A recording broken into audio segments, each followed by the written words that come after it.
முதல் வாசகம். இறைவாக்கினர் எசையா நூலிலிருந்து வாசகம்.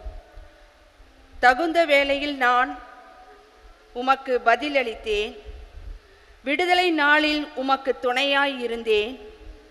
நாட்டை மீண்டும் நிலைநாட்டவும், பாழடைந்து கிடக்கும் உரிமை சொத்துக்களை உரிமையாக்கவும் நான் பாதுகாத்து மக்களுக்கு ஓர் உடன்படிக்கையாக ஏற்படுத்தினேன்.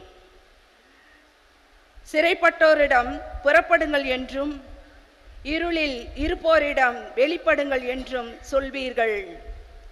பாதையில் அவர்களுக்கு மேய்ச்சல் கிடைக்கும். வறண்ட குன்றுகள் அனைத்திலும் பசும் புல்வெளிகளை காண்பர். அவர்கள் பசி அடையார், தாகமுறார். வெப்ப காற்றோ வெயிலோ அவர்களை வாட்டுவதில்லை. ஏனெனில் அவர்கள் மேல் கருணை காட்டுபவர் அவர்களை நடத்தி செல்வார். அவர் அவர்களை நீரூற்றுகள் அருகே வழி நடத்துவார். என் மலைகள் அனைத்தையும் வழியாக அமைப்பேன். என் நெடுஞ்சாலைகள் உயர்த்தப்படும்.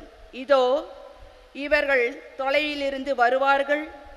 சிலர் வடக்கிலிருந்தும், சிலர் மேற்கிலிருந்தும், சிலர் சீனீம் நாட்டிலிருந்தும் வருவார்கள்.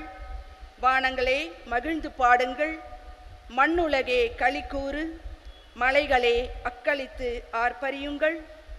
ஆண்டவர் தம் மக்களுக்கு ஆறுதல் அளித்துள்ளார். சிறுமையுற்ற தங்கள் மக்கள் மீது இரக்கம் காட்டியுள்ளார். சீயோனே, ஆண்டவர் என்னை கை நெகிழ்ந்து விட்டார், என் தலைவர் என்னை மறந்துவிட்டார் என்கிறாள்.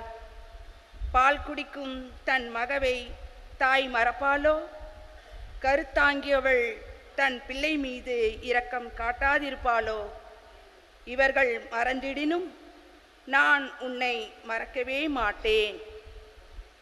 ஆண்டவரின் அருள்வாக்கு. இறைவனுக்கு நன்றி.